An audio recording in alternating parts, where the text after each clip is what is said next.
Živijo, dobrodošli v podcastu Raztezanja, kjer z Gorazdom raztezava najne možgane in se pogovarjava o izboljšanju izkušnje strank. Danes bova govorila o Web Summitu 2024, torej naredila bova en povzetek tega, kar se je dogajalo na verjetno eni največjih tehnoloških konferenc, ki se zgodijo v Evropi. In zraven sva povabila Jakata, ki je bil del naše odprave na Web Summit. Jaka je pri nas projektni vodja. Jaka, da se na hitro predstav. Živijo Andrej, živijo Gorazd. Hvala za povabilo.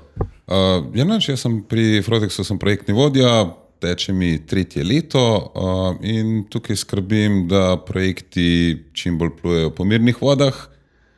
Če pa pridemo že v kakšno nevihto, pa da čim bolj varno pridemo ven. Pa potem seveda pač tudi za zadovoljstvo naših strank, tudi ko so projekti zaključeni. To bi bilo nekako na kratko. No. Super. Odlično. Mi pa odplujemo v ta naš podcast. Ja, zdaj smo pa že kar prvasko da gamija, ker povezam tudi s Portugalsko. Evo, da je prvo vprašanje, kako bi opisala izkušnjo Web Summita 2024, Jaka, ti si bil prvič, ti si zdaj že od 3. bil Andrej. Kakšne so različne izkušnje? Zame je bilo novo, ker do zdaj sem bil bolj na manjših, lokalnih, enodnevnih konferencah.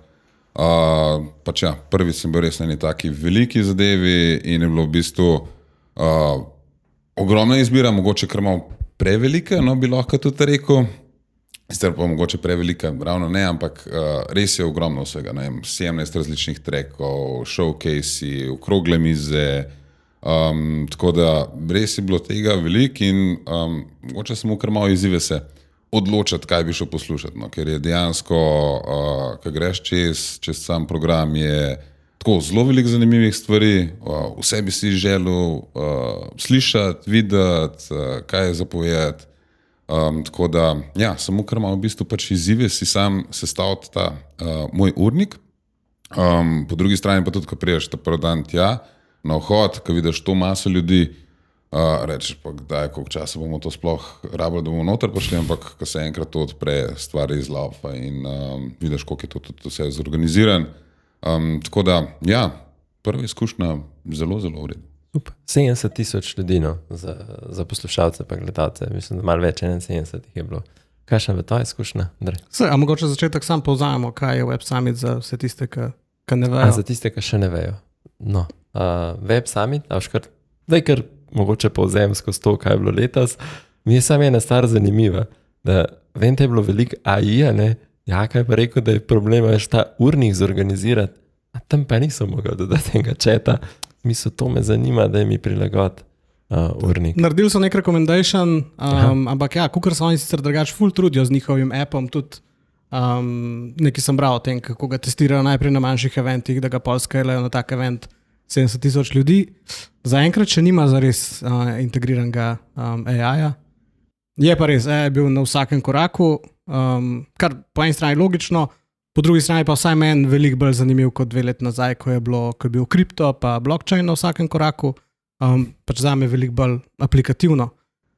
Zdaj, če povzamem, torej gre za tehnološko konferenco, res eno največjih v Evropi, poteka v Lizboni. Konferenca pa, mislim, tako kot vsaka, torej sestavljena je iz nekih sponzorjev, pa iz nekih razstavljavcev, kjer lahko spoznaš neka podjetja, se srečaš z njimi, dogovoriš za demo. Drug pomemben del je celotna ta startup kultura, torej Web Summit ful spodbuja startupe, tam se startupi lahko predstavljajo. Letos so recimo izpostavili, da je bil Revolut eden izmed startupov, ki je štartal na Web Summitu ali pa ki je imel na Web Summitu eno izmed funding roundov. Torej, povezujejo vlagatelje pa startupe. In tretji del so ta predavanja, tako kot je Jaka rekel, koliko si rekel, da je bilo trackov? 17, če se ne motim. Torej, 17 različnih področij, v katerih se govori, ali je to, ne vem, o AI-ju, o marketingu, o prodaji, o ljudeh, torej HR, lahko je v okolju, finančna industrija, torej zelo, zelo široko je. In treba si je tam najti stvari, ki te zanimajo in greš potem poslušati predavanja, ki so pa tako med 15 pa 30 minut, rečemo povprečju 20 minut, kar pomeni, da zelo veliko zveš, zelo veliko širino dobiš je pa to pol, ne vem, vsaj 20% od tega jaz vedno pol domov nesem kot neko domačo nalogo za stvari, ki jih moram pol dejansko pa v globino si jih želim spoznati. Cool, to je zdaj tako zgleda, kot en taki, veš, YouTube Shorts ali pa TikTok, veš, tako Na to varianto, da ja. biš pogledaš, neki si sejvaš, da boš pol mogoče malo bolj v detajle pogledal. Mogoče tako za ostale poslušalce, vsakič je prvi del je otvoritev, poteka zvečer, za vse skupaj še prej se ostali del razstavišča pač odpre in tam je ena naloga, jo da ta Paddy Cosgrave, ki je CEO ali pa ustanovitelj tega Web Summita, da moraš spoznati ne 3 ljudi. Še kaj me zanima, kakšne cilje sta si recimo zadala za obisk, ki sta recimo rekla, ok, to pa to želiva, ne vem, slišati, videti, pa a sta kakšnega takega zanimivega človeka ali pa z kakšne države take zanimive spoznala na takoj prvi dan? Jaka? Veš, kako je, jaz grem na te konference oziroma vse stvari tako relativno brez nekih velikih pričakovanj. Ne? In da pa pač se zadeva tam odvije, kot se odvije. Ne? Sicer ja, sem si pogledal zadeve malo naprej, ampak ni bil en tok, da ja, tam pa želim, ne vem, videti tok pa tok startupov, tok pa tok tega. Jaz sem hotel pač zadevo izkusiti, videti, kako izgleda, pa seveda pa čim več odnesti. To se pravi, da bi lahko, mislim, po eni strani, da vidiš, kaj je novega, kaj se največ uporablja, kakšni so trendi, nasploh v celi IT industriji. Po drugi strani pa tudi probati najdeti kaj uporabnega, kar bi lahko nesel domov in seveda pač uporabil potem tudi pri svojem modelu. Nekako to so bili ti grobo začrtani cilji. Kar se pa tiče, ja, imaš prav, tudi letos je bil pač ta na otvoritvenem večeru, se pravi za pa ostante, pa spoznajte 3 ljudi okrog sebe. Zdaj tukaj pač čas je zelo omejen, tako da jaz se obrnil okrog.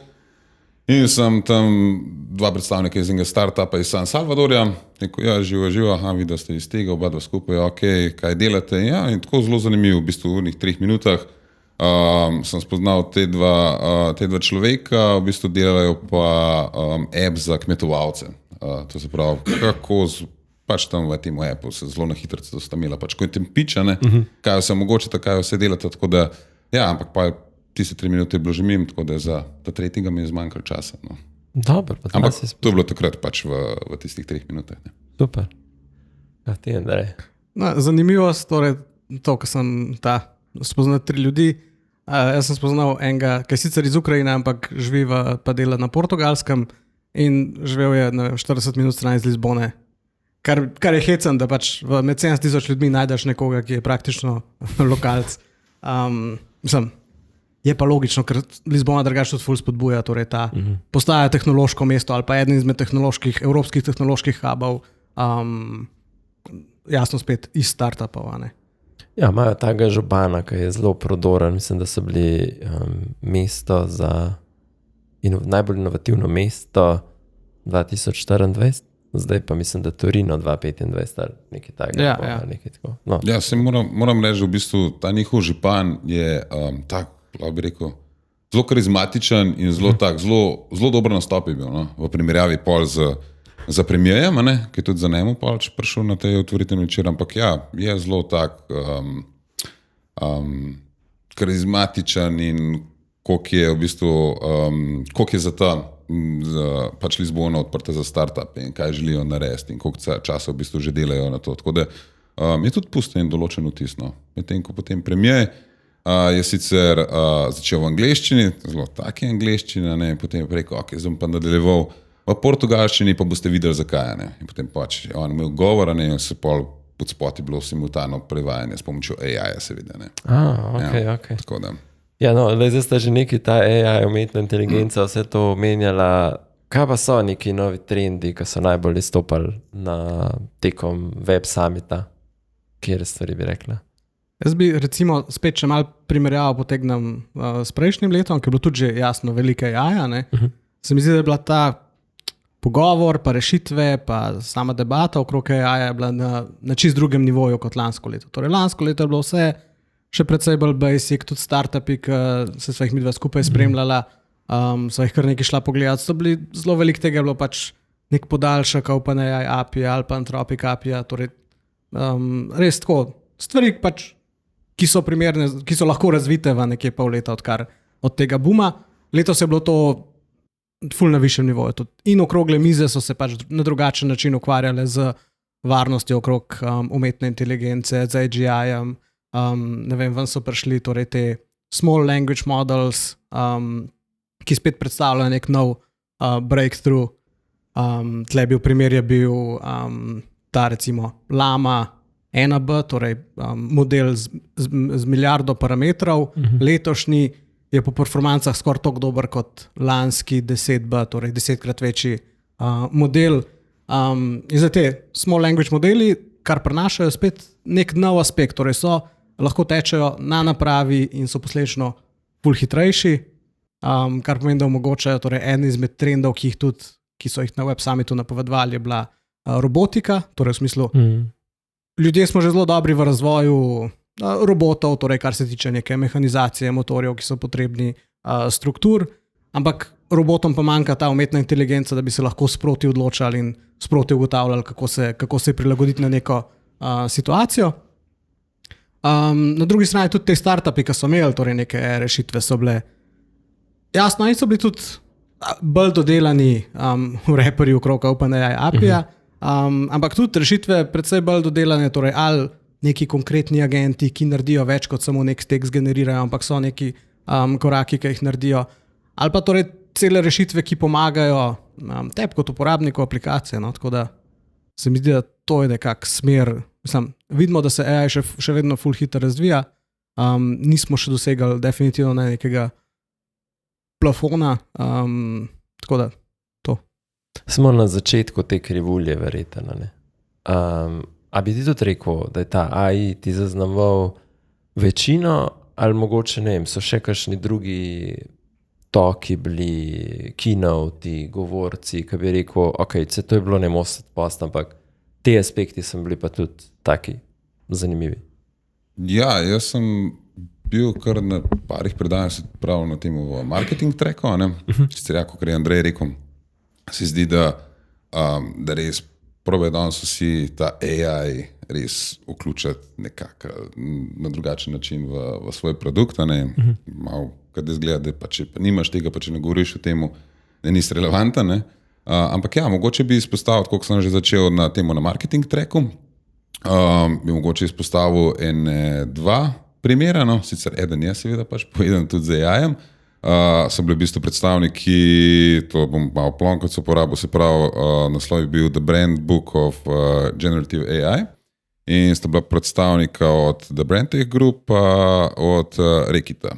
Rekita mogoče poslušalci bojo vedeli, se pravi, uporabljajo, mislim, da so njihove znamke pa Strepsils, pa Calgon, pa pač ti znamke, ki jih pač mi uporabljamo, to se pravi, jaz pač nisem vedel, da so oni za temi brendi, v zadnji. Tako da v bistvu oni so povedali, da dejansko koliko oni že kar dolgo uporabljajo, se pravi ta generative AI, kakšni so prihranki časa, naprimer 90% časa prehranijo pri branju in pisanju pač vsebine, potem 65% prihranka pri generiranju pač novih stvari. Tako da dejansko so predstavili ti use case njihove, koliko je že uporabljeno, mogoče to ne vzavi na to, kar je Andrej rekel, kakšna je razlika med prej pa zdaj. Dejansko si prišel do teh informacij oziroma si slišal, koliko že dejansko pač firme uporabljajo to v vsakdanjem poslovanju. Potem ta drug primer je bil tudi zanimiv, se pravi You Can Sell Thirsty je bil, se pravi to je ta strategy officer iz Silvana, je predstavil ta od Mr. Beast story, ne vem, če poslušalci, gledalci pač poznajo, ampak on je tako začel zelo namejhan, mogoče, ne vem. Zaradi tega, ker mislim, to je, on je v bistvu pa začel z srednjem kratkih YouTube filmov, in na ta način ratal skozi bolj popularen in je bilo predstavljeno pač njegov ta scale, kako se je v bistvu on pač večal, naprimer na začetku se mogoče ti spomniš, za to prvi YouTube je bilo porabljenih, ne vem, parka pač za samo produkcijo. Ja, če se enostavno posnetke. Ja, medtem ko na koncu je bilo za snemanje enega pač tega videa, oziroma ki je potem tudi te nagradne igre oziroma tekmovanje prerejal, je bilo že milijon ali nekaj tazga, mislim. V glavnem, predstavlja se v bistvu pač ta skala, ampak hoče pa povedati to, da v povezavi za samim naslovom prodavali You Can't Sell Thirsty, prav on je potem vedno strmel za tem, kako prodati več, na kaj bi še šel, potem so začeli prodajati tudi eno hrano in tako naprej, iz tega so sledile določene tožbe in tako naprej. Pa za primer so dali, naprimer, tudi Lego, ki se vidimo, Lego tudi vedno več dela enih teh marketinških potez, ko se povezuje z dobro poznanim brendi, ali Disney, Marvel, ampak tukaj je bil primer Shella, ko je pač tovornjaček za Shellom gor in so na ta način dobili kar neki pač kritika, to se pravi. Tako da, ja, ta je bil tudi v bistvu pač tak zanimiv predavanje, v bistvu, da ne more v bistvu pač podjetje v nedogled v bistvu pač se širiti oziroma prodajati kar nekaj samo zaradi tega pač, da bo raslo. Ja, zanimiv aspekt, zanimiv. A si ti, Andrej, še kakšnega takega, kaj izpostaviš, ali pa kakšen, kaj je mogoče, futurističen ti bil zelo, pa tak dober projekt, kaj rečeš, to pa ni direktno, zdaj bom to uporabil, ampak mi je pa zanimiv, kam so aplicirali AI, recimo.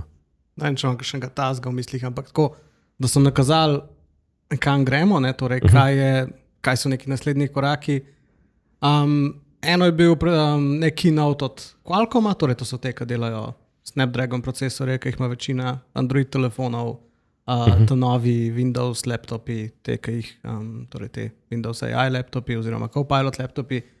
Oni so to kazali kot neko platformo, ki jo oni pripravljajo, torej na procesorjih, da bo lahko AI potekel lokalno in da bo to omogočal čist drugačen tip user interfejsa, torej uporabniškega vmesnika.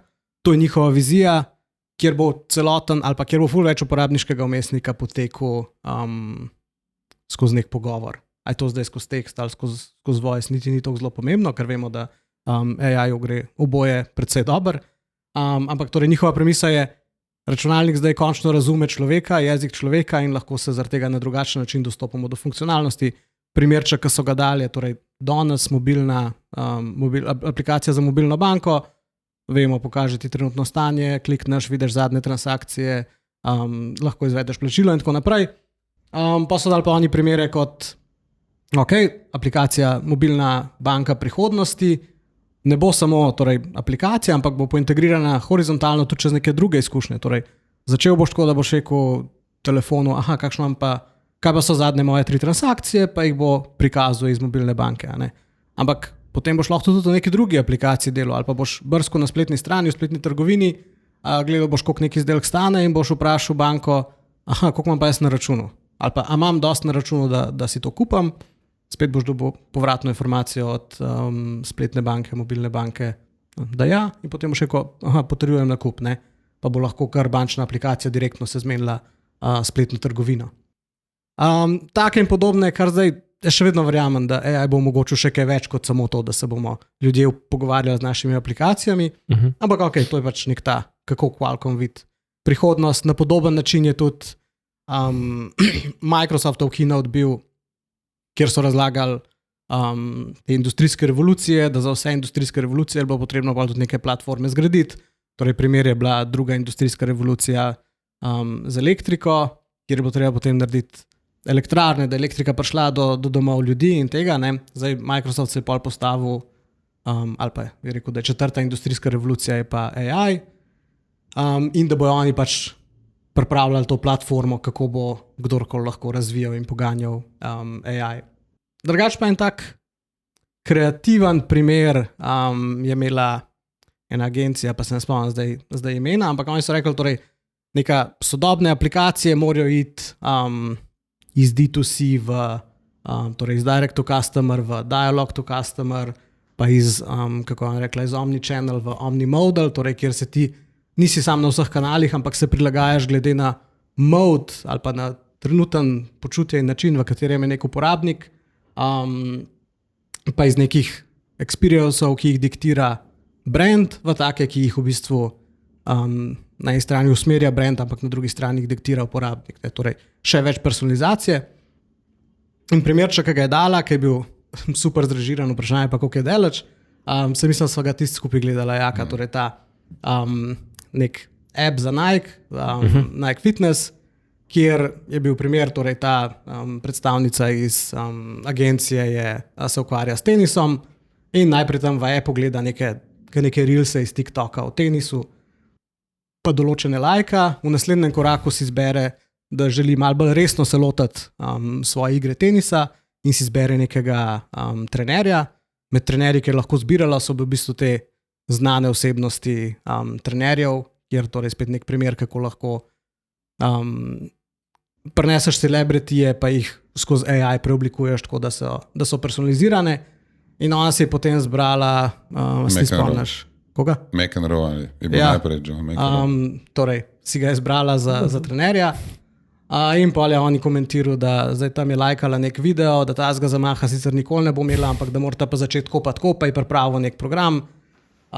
Pol je spomnil na to, da mu je rekla, da ne jo spomne ali pa da mu pove, ko bo treba njene teniske zamenjati, pa je rekel, 10 mesecev jih že imaš, čas bo, da zamenjamo, a ti naročimo kar sam novejši model teh, ki se jih imela. Pogre pa ona zamenjati trenerja v Serena Williams, kjer se pol zgodi en tak hecen, mislim, tak cool quirky moment med njima, kjer gre on stran in nekaj pokomentira. Are you serious? Ja. Nekaj tazga pač. Tako Williamsova pa reče, da zdaj bo pa ona prevzela vse skupaj in da ne našte skrbi, da sta si predala informacije ali nekaj v tem smislu. Tam je šlo pol to še malo bolj futuristično verzijo, kjer je rekla, kjer je ona rekla, rada bi imela trening in je ta trenerka ugotovila, trenutno si v Lizboni, bom najdla teniško igrišče, ki ga lahko najamem, eno je, ne vem, v neposredni bližini tvojega hotela, a ti lahko rezerviram ob 9, ona potrdi, da ja, in reče, super, rezervacija potrjena.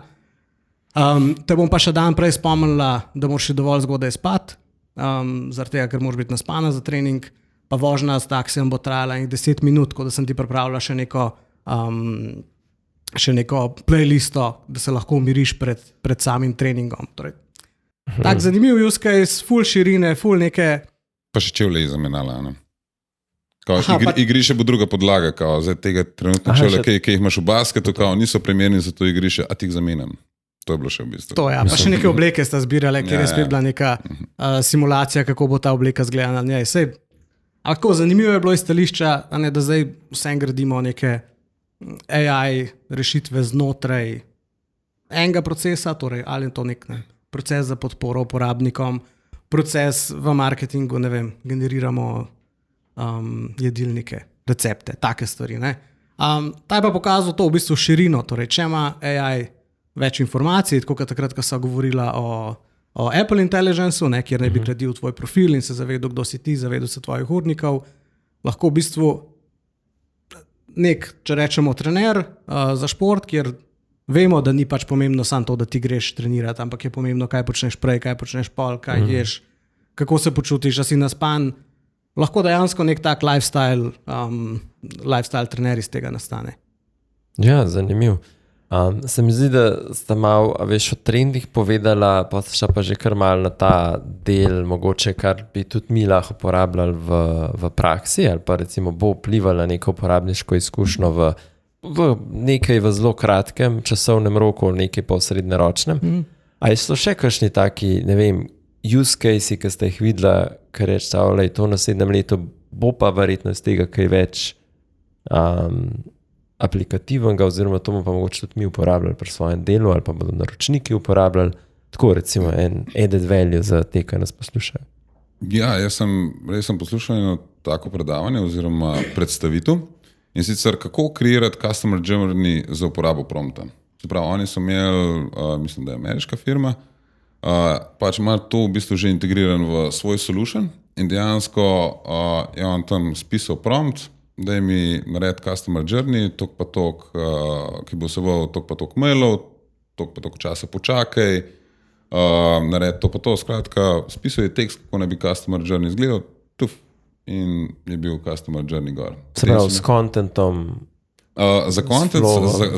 s Flow, se pravi, Flow je bil cel postavljen, potem so imeli pa mislim, da imajo pa še en tak dodaten modul, je pa za copy automation, to se pravi še za kreiranje kopija za te maile. Ta primer se mi res zdel tak, da to bi bilo zelo uporabno lahko za katero od naših strank, ampak to sploh za kakšno podjetje, ki je relativno, mislim, ki je manjše. Tako eden mora več stvari delati. Tako. Ki nimajo toliko velikih oddelkov, ali pa mogoče, ki je eden odgovoren v bistvu za vso to kreiranje oziroma kreiranje kampanj in postavljanje vsebin in tako naprej. Tako da ta primer se mi res zdel tak uporaben in izvedljiv. Tako. Ja, večino tega tudi HubSpot že ponuja, recimo, ne, tako da. Tudi že tehnologije, ki so pravzaprav na voljo, dodajo te zadeve. Saj doskrat pa te tehnologije dobijo tudi malo ali iz kakšnih startupov, kakšne ideje, ali pa to prevzamejo kakšen startup, ali pa tako, da se tudi mogoče ta... Bolj fair je, če ga kupijo, kot če ga skopirajo. Ja. Ampak recimo. Različne prakse. A si ti bil kaj na startupu, na pitchih si kaj pogledal, imaš kakšen tak povzetek? Ja, sem naredil en povzetek, bil sem bolj podrobno na pitchih vezanih na AI startupe, pa na marketing startupe.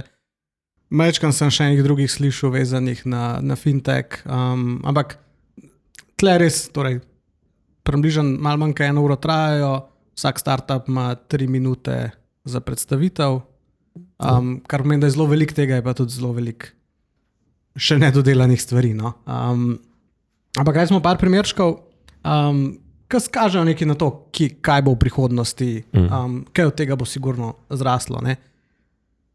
Mislim, sem 3 različne primere videl, kjer hočejo digitalizirati outdoor oglaševanje.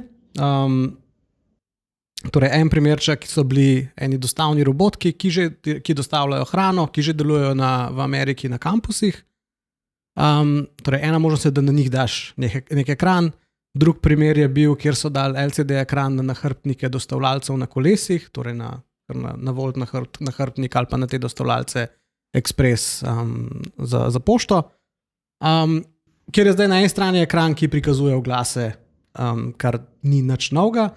Drug del je pa to, da ima potem tudi kamero oziroma neke druge senzorje, ki pa lahko oglaševalcu vrača neke podatke nazaj, torej koliko ljudi je oglas videlo, kakšen je bil engagement, torej so si ga ogledali celega, torej kakšen je bil tudi drop-off rate.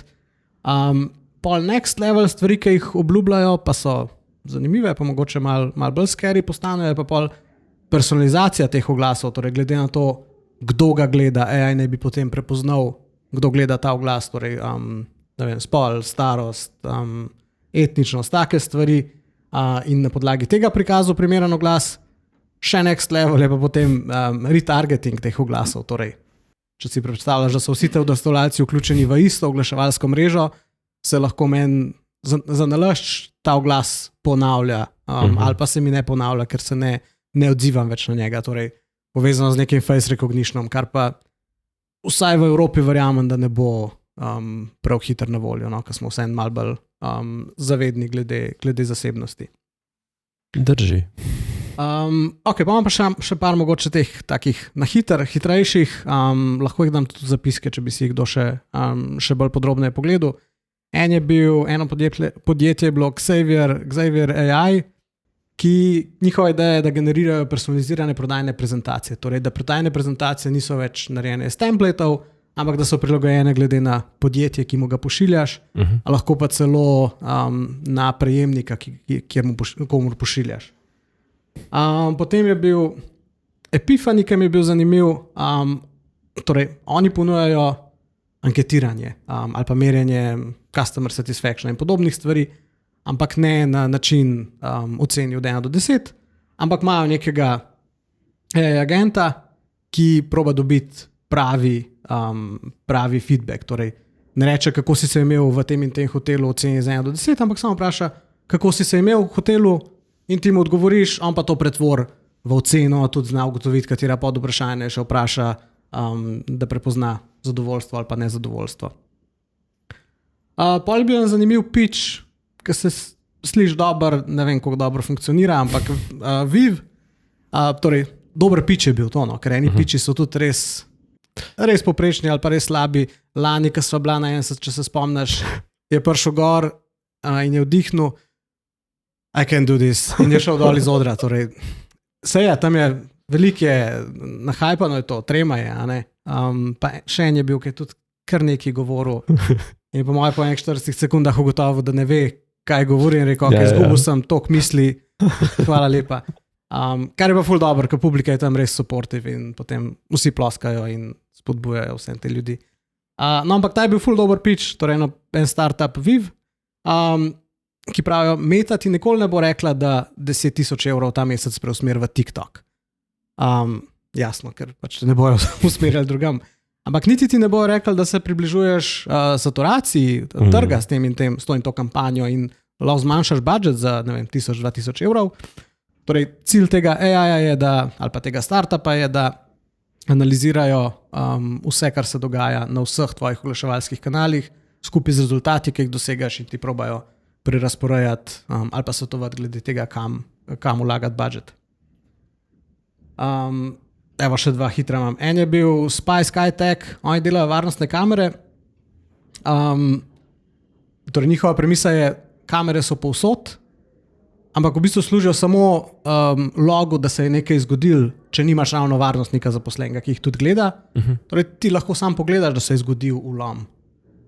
Ideja teh kamer je pa torej, da je v bistvu nek AI, ki jih skozi spremlja in zna prepoznati, požar je in sprožiti nek alert. Ali pa tudi rob prepoznati med tem, ko se dogaja in spet sprožiti nek alert. Ne? Torej, alarm v živo. Pa je pa še en Get It AI. Njihova premisa je pa, da torej, imamo zdaj obiskovalce spletne strani, ali pa spletnih trgovin, ki jih zanima nekaj več. In naši, ne vem, na chatu tudi niso vedno na voljo, pa na chatu je ponavadi bolj podpora kot karkoli drugega. Oni pa ponujajo AI sales agente v obliki video avatarjev, kjer boš ti štartu sales agenta in ti bo ta lahko več povedal o izdelku, predstavil izdelek in ga potem tudi pomagal prodati. Torej ne samo povedal neke atribute, ampak tudi svetoval in peljal skozi postopek prodaje. Zanimivo, ta veš Spy Skytech mi deluje na način malo Minority Reporta, veš, bomo predvideli, da si ti hotel ropati. Kaj pa tako recimo, ne vem, če zdaj malo tako strneta vse skupaj, kakšen osebni vtis sta odnesla z tega letošnjega dogodka, pa kaj neka tehnologija ali pa uporabna zadeva, ki jo boste pa lahko uporabila, ne vem, danes, ta mesec, naslednjih 3 mesecih? Jaz mislim, da sem skozi ta obisk nekako začutil ta puls, kaj se dejansko dogaja, pa kam dejansko gre. Mislim, sej danes tudi ta podcast več ali manj skozi slišimo AI in dejstvo je, da je AI v hypu, kot Bitcoin spet, ne? Kot Trump tudi. Tako da, mislim, vse tako, kot smo že pač rekli, dejansko, koliko je pač tega je v praktični uporabi. No. Tako da, kaj bi pa lahko uporabil pri samem delu zdaj danes? Ne vem, ta primer, kot sem ga že prej pač povedal, tako mislim, da tukaj bi veljalo, da interno malo sklenemo glave in kako bi, oziroma če že ne bojo to pač ponudili ponudniki platform, katere pač mi uporabljamo, bi mogoče bilo smiselno v tej smeri pa nas interno mogoče malo razmišljati oziroma kaj tazga pač ponuditi, ne? To je mogoče ena stvar. Ta druga pa, se to pa izvemo še kasneje na tem meetupu, mogoče tudi tako, kaj se pač pogovarjajo z ljudmi in tako, da kaj pametnega moče pač zveš tudi drugih, kaj jih srečaš na sami konferenci. Pridemo do meetupa, mogoče sam Andrej še ti pa vzameš, kaj ti je bilo veš, kaj si odnesel tako, da rečeš, tole pa zdaj lahko apliciram, dam ljudem naprej nekaj. Če kar povzamem tako, kot sem začel, prinesel sem s sabo ful veliko domače naloge. Ne vem, recimo ena od stvari na Web Summitu je, da tisti glavni oder, največji oder, tisti je tudi live streaman na YouTube in tudi posnetki so na voljo. iz tega razloga deloma ga tudi nisem ful aktivno spremljal, kaj se tam dogaja. Tiste največje stvari sem šel pogledat. Sem pa zdaj recimo 2 od 3 dni nekako pogledal, en me še čaka. Ampak ne vem, drugo je pa tako, kaj Jaka rekel, torej malo ta pogled v prihodnost, zato se tudi vračam zaradi tega, da vidimo, kam stvari grejo, kjer moramo mi držati pozornost zaradi tega, da bomo v koraku s časom. Ena zanimiva je bila, ker se vsem kar nekaj ukvarjamo tudi s hotelskimi strankami ali pa strankami iz turizma. Mi je bil en ful zanimiv trend, ki so ga na eni okrogli mizi omenjali, je, da se gosti počasi transformirajo. Ne? Torej, da je danes veliko več gostov, ki grejo na tako vrsto dopusta, kjer bi oni v bistvu malo delali, malo bi pa na dopustu. Torej, da ni več to 2 tedna dopusta polet, 1 teden dopusta pozim, ampak da je tak dopust, kjer greš za dlje časa, pa hkrati nekaj časa namenaš delu, nekaj časa namenaš spoznavanju ali pa uživanju enostavno. In so rekli, da se morajo pač hoteli temu prilagoditi, mora biti boljši prostor, kjer imaš lahko ti Zoom meetinge, kjer lahko delaš. Torej, da mora biti na voljo neka apartma in te, ki se bojo prilagodili, bojo v bistvu ful prosperirali, ker taki gosti, ki potujejo in delajo, so po statistiki 3-krat več na leto na dopustu, kot te, rečemo, klasični dopustniki. Zanimiv. Tako da en kup takih mini stvari, ki jih slišiš, ki pa se sestavljajo to pač, kako bomo mi lahko našim strankam tudi naprej pomagali. Odlično. Zdaj neformalni del, drugi del Web Summita je tudi Night Summit, ki je letos potekal sicer v obliki nekih meetupov, da to malo več predstaviti, so pa te meetupi sicer potekali eni tudi tekom same konference, pač v tem času. Namen meetupov pa je srečen, če se jaz prav spomnim, kar sem prebral, nekih interesnih skupin. Vem, da ti si bil na slovenskem meetupu, oziroma sta bila oba. Kaj sta recimo, ne vem, kaj taga, ti si že začel tam, kaj spoznala? A si bil na kakšnem takem, kaj izpostaviš? Ja, v bistvu pač te Night Summita, se v bistvu pač dogaja po lokalih po celem mestu, oziroma recimo v enih 3 četrtih, kako bi lahko rekel, pač je tako malo bolj skoncentrirana. Tako da, ampak ja, v strogem centru mesta praktično, vse je v razdalju, mislim, da enih 2 postaj z podzemno. For the record, to je 10 km skoraj. Ne, manj. Skratka, ja, bil je, kot rečeno, pač to poteka v teh lokalih. Te lokali so pač označeni že na vhodu, da pač veš, eni imajo pač zastavo spredjem. Ampak ja, bil je v bistvu pač meetup za PM-e. Tako da jaz sem, ko smo ravno pač s sodelavci bili v mestu, sem potem pač, ko smo bili ravno tam v bližini, ter sem si ga že prej pač v Apple označil. Sem pa rekel, da je skočim še pač tja pogledati. Tako da, ja, v bistvu pač izproščeno spoznaš kolege, projektne vodje, z njimi spiješ kakšno pivo, 2, malo potarnaš, malo poprašaš, kako oni kaj handlejo, takšne in drugačne stranke in projektne vodje na strani strank. Tako da, ja, se pravim, meni si ta, ko bi rekel, pač model oziroma način mi je bil zelo fajno, ker je pač tam tekom same konference nisem bil na nobenem, ampak ja, smo potem še ta večeren čas je združili za to. Pa tekom same konference se vsem malo logistiko ukvarjaš, kdaj moraš biti, verjetno je težje, a veš, vzpostaviti ta stik z nekom, kako si imel pa tle neke skupince, pa lažje, ne? Ja, mislim, tam na samo se mogoče bomo to še mogoče čez vprašanje ali 2, ne se dotaknili še tega, kakšno bili mogoče kakšni nasveti za bodoče udeležence Web Summita. Še lahko kar poveš. Lahko kar povem. Mislim, mogoče najprej, zakaj ne sploh grejo na Web Summit, pa kaj ne pazijo, preden grejo, pa kako ne si pomagajo. Mislim, zakaj definitivno iti je, se pravim, da ker imaš na enem mestu dejansko, kot smo že pač rekli, to širino dejansko lahko pač greš poslušati od fintecha, potem ne vem, pač ja, AI, itak, HR oziroma pač tisto, kar te zanima.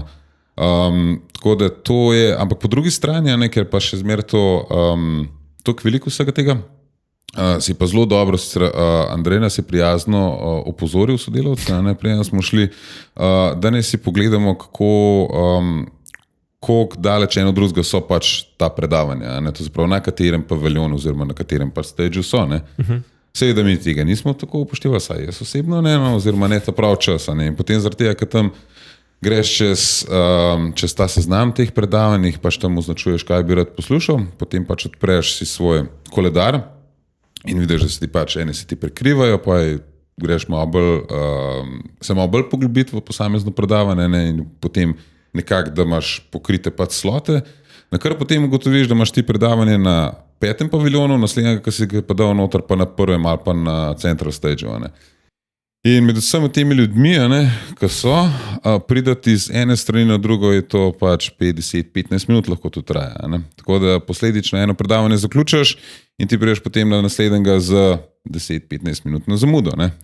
Kar pomeni, da si ga pol zamudil. Tako, kar pomeni, da si ga pol že zamudil. Tako da, to bi bilo mogoče eno izmed teh glavnih napotkov, da si treba prej pogledati ne samo predavanja, ampak pač tudi, se pravi, venue kot tak, ker imaš pač tudi to mapo se pravi, celega razstavišča oziroma kako so razporejeni ti paviljoni v Apple noter in pogledaš, koliko stran je ena zadeva od druge. Tako da, in potem to ustrezno okalkuliraš v svoj potovalni čas na samem prizorišču. Gibanje med tem. Pa vmes lahko tudi verjetno, kaj poješ, pa popiješ, ne tako vse tam. Ja, definitivno. Zato je vse poskrbljen in tako si tudi rečeš, kako bojo vsi ti ljudje, mislim, kako bo to vse sfolgo, ampak mislim, da najdele sem čakal mogoče 5 minut na kosilo. Tako da, to je bilo... Midva stala pol ure. Kaj pa ti, Andrej? Kjer del? Ja, kjer del? Ne, kje smo začeli? Pri meetupih? Mogoče še ta meetup, ki sem mi da pogovarjala malo off the air, da si bil na tem slovenskem, mogoče ta del, da je slovenski udeležba kar velika, tako da tudi če greš sam. Ja, ne, slovenski meetup je bil ful luštan, srečal sem ljudi, ki jih sicer nimam priložnosti srečati, ali pa jih srečam tudi po raznih dogodkih in sem se lahko malo pokonektil z njimi. In to je ta uradni meetup. Drugače pa slovenski community tudi ful močan, skoraj vsak večer se tudi, ali pa vsak večer v sklopu Web Summita se kje dobijo. Tako da tudi, če bi kdo šel sam, imel bo družbo. Zdaj se sicer ponavadi tako naredim, da čez dan sem zelo sam sodelavce srečam po kakšnih predavanjih, bolj slučajno kot ne. Mogoče se za kosilo dobimo, če imamo v istem trenutku luknjo. Pa zvečer pa namenam bolj nekemu temu team buildingu prej kot mreženju širš. Tako men pa še. Ne, ja, sej pač, mogoče še kakšni tvoji tips and tricks, kako ohraniti, veš, vso to domačo nalogo. Rekel si ful prenesene domače naloge, kako si recimo to nekaj tam zorganiziral, nekaj, ne vem, potem... Imeli smo nekaj, s par ljudmi sem se pogovarjal, kaj pa če bi si po vsakem predavanju na hiter v voice note posnel nekaj, pa da bi bili taki voice note, ki ti potem tudi transcription naredijo. Okay. To je bila ena ideja. Mal sem sicer podvomil, ker tam je res šunder, torej skozi se dogaja. Moraš imeti dober mikrofon, dobro se te mora slišati, da bo to delovalo. Kar je moja taktika, je, da imam odprt v bistvu en note v aplikaciji za note, kjer si zapisujem stvari, slikam slajde, torej da imam na koncu vse na enem mestu. Pa, ko sem domov prišel, sem si stvari še enkrat pogledal, malo označil, dodal URL-je, ki bi jih rad pogledal, pa začel nekako skozi neko strukturo to spremljati pa gledati naprej. Zdi se mi ena zadeva, ki je zelo pomembna pri teh zadevah, pa saj mi pri Frodexu tudi prakticiramo, je, da se iz teh konferenc, potem tudi v bistvu nekako interno naredi nekaj predavanja. Sej konc koncev tudi ta epizoda raztezanja temu namenjena, da povemo, kaj je koristnega, uporabnega, tudi da lahko tisti, ki niso bili, mogoče začutijo malo te trende, kakršni so. Se mi zdi ta del je zelo pomemben, da pa tudi preneseš to nekako na tim, malo mogoče teh informacij, pol tako mogoče naslednje leto, ko gre kdo drug, preneseš iz svojega vidika, pa tako. Zdaj, počas delamo en wrap, pa sem za konc mislil, če vam dam ene par takih hitrih, daljših vprašanj, da morate pa hitro odgovore. v smislu beseda, ali pa ena besedna zveza, no, da bomo, evo, če začnemo. Kaj je prva beseda, ki vam pade na pamet ob tem, če rečem Web Summit? Sardine, V konzervi ali na štumfi? ti so na štumfi. Prihodnost. Prihodnost. Okay, eno asociacijo z Lizbono. Klanci. A? Klanci. Okay. No, se to sem jaz mislil, pa sardine pa ploščice bi jaz rekel. No. Ploščice. Okay, Keramične ploščice. Keramične ploščice, tako. se pravi, eno čustvo ali pa občutek, ko slišiš ta umetna inteligenca. Strah. Bila je ena Ne, debata ravno o tem, ne, torej, ali nas bo AGI vse pobil, ker bomo neuporabni ratali za umetno inteligenco. Tako da tega stališča lahko strah. Dvakrat strah. To. Ne vem, meni je navdahnjenost, to ni to čustvo, je pa beseda. Inspiracija. Ok, inspiracija. Kaj je ena tehnologija, ki trenutno najbolj vpliva na vajno življenje? Tako, da jo čutite. Kar na 3-4 zdaj. Ne vem, AI. Iz stališča pač, da prehranim full časa, pa da mi omogoča, da imam občutek, da imam neke skille, ki jih prej nisem imel. Ok. Še zadnjo, zelo težko vprašanje, zelo statistično, statistika je poprečno število ur spanja na Web Summitu. 4-5? Tam je 4-5. Ja, kot slišite poslušalci, je to kar fizično zelo zahteven dogodek. Jaz mislim, da smo nekaj povedali danes, je pa še verjetno tudi kaj stvari ostalo neodgovorjenih, tako da če ima kdo kakšno vprašanje, frogdex.com/vprašaj. Tako da Jaka pa Andrej, hvala za vse te poglobljene misli o Web Summitu. Tako da upam, Jaka, se še kaj vidimo kdaj na kakšni drugi temi, tako da vam pa hvala vsem za poslušanje, za deljenje, za šeranje in se slišimo spet naslednjič. Hvala za povabilo. Čau. Čau. Čau. Čau.